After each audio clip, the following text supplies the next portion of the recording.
Hello, Internet. Behind me is one Saab and another Saab. And the reason I'm hopping my ugly mug on video today is because one of them is going to be the lucky recipient of iQon Infotainment and the GCG Gateway Kit. And unfortunately, it's that one, because that one's going to have to wait. I realize there's no actual good video install guide. Actually, there's no video install guide at all, for starters. In the PDF, I've noticed some people have trouble following along with. The wiring isn't labeled on the kit, and there's a couple little tips and tricks to make it install a little better.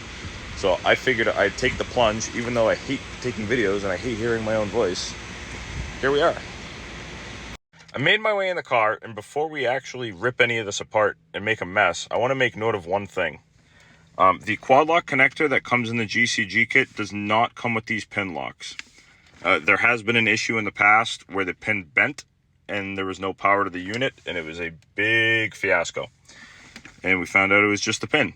So these fancy little pins can be obtained by finding an 03 to 06 93 or a compatible quad lock car that has these locks, and look for the EHU. So on a facelift car, the EHU is going to be here. It's going to be the radio itself.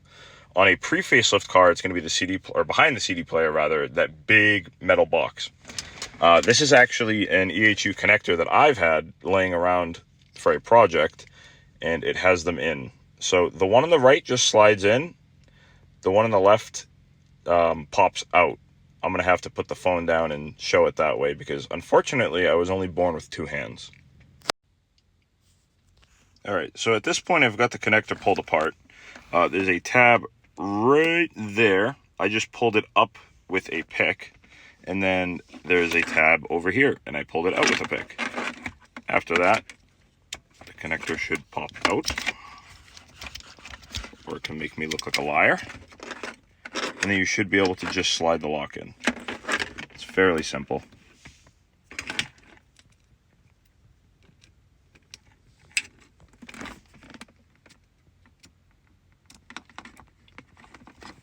Then you're going to want to just pop it back in. Again, sorry about the camera angle, working with one hand here. And those pins should now be safe. The other side is actually a little easier because it just slides in. You don't have to take it apart, it just goes. Now that tab's going to be down, and you push. It'll click a little bit, nothing crazy. You shouldn't have to force it. And now all the pins should be locked in fairly well, and you shouldn't encounter any issues at this point. So now that I've saved the quad lock from pin pain, we can now start pulling the stack out. It's going to be a little difficult because, again, one hand, so I'm just going to kind of give a walkthrough on how to do it. I'm sure if you own a 9.3, that's been out 10 times. I'll be surprised if not. But essentially, you're going to want to take your 9.3 vent removal tools and go around the edge. There's little like locking tabs in there, and you kind of just want to work the vent and get it to squeeze out. I'd love to do it on camera, but there's no great position here, so I would just refer to another video for that. Down here for the ashtray area, or what used to be an ashtray in 03, there's a little tiny locking tab here. You're going to go in with a pick or maybe like a flathead, pull it out, and then this section pulls. Let me get to that point, and then I will kind of walk us through the next steps. So at this point, the center stack is well on its way of being removed. The vent, as you can see, has a lip to the housing it sits in, and there's two tabs here. Now, it should be straight across, but I have an aftermarket unit, and because of that, the vent never actually sat perfectly. But you can see on the iQon, it'll tab in a little better. It's just 3 spots on the top you'd have to pull down, and then 3 spots on the bottom you'd have to pull up.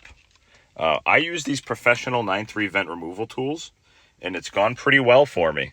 Obviously, utilize caution, use common sense, but you could see this vent's still in good condition, so it works. Just don't scuff it up, and do not blow up the vent, because there's little springs in there, and they are a pain to find once you lose them.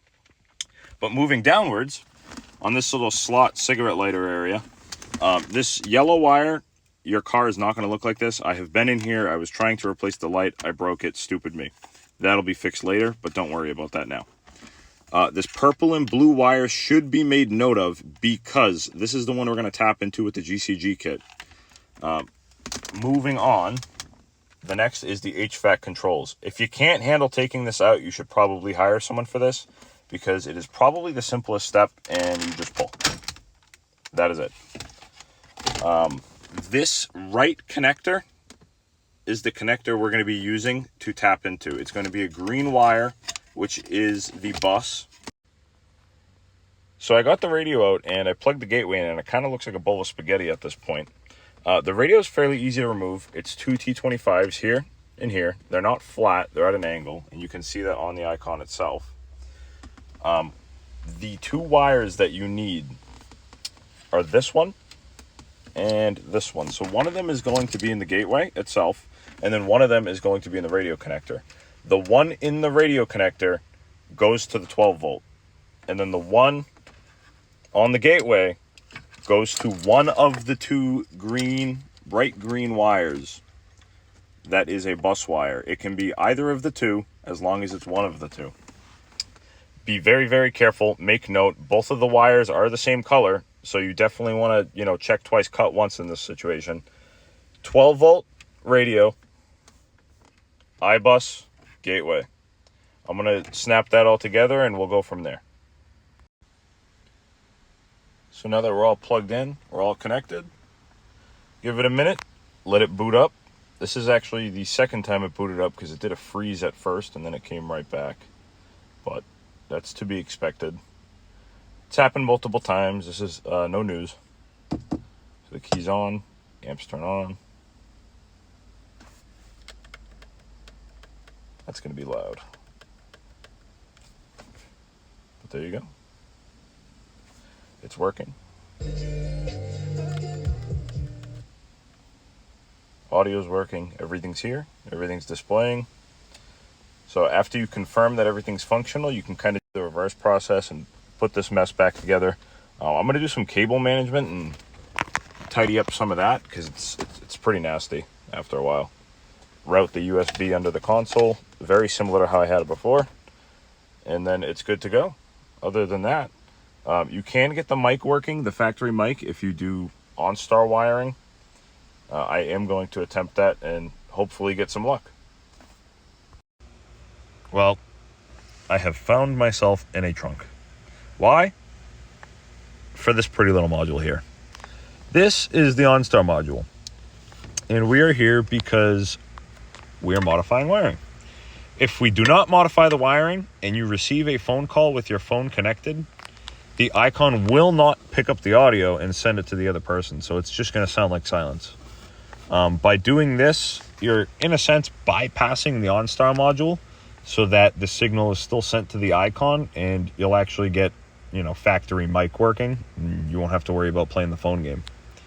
So to do this, you're going to want to pull connector number 2, J2, and you're going to take pin 1, which is the blue one, and connect it to pin 9, which is green, and then pin 2, which is red, and then connect it to pin 10, which is brown. And then from there, you can plug it back in, and your mic should be happy. Make sure everything's tight so nothing gets loose, and you're good to go. Ladies and gents, there she is. She's beautiful. It's all working. I just called someone to test it. Everything's functional. All the menus are functional. I can swipe through, go to music, pick my audio sources. I'm plugged in right now, but Bluetooth works. All that's really left now is personal preferences, like tuning and whatnot, settings, sound, all that fun stuff. But time's all squared away. Everything's good. So I hope you either learned something or are looking to apply it, but I'll catch you all in the next one, and hopefully this system treats me well.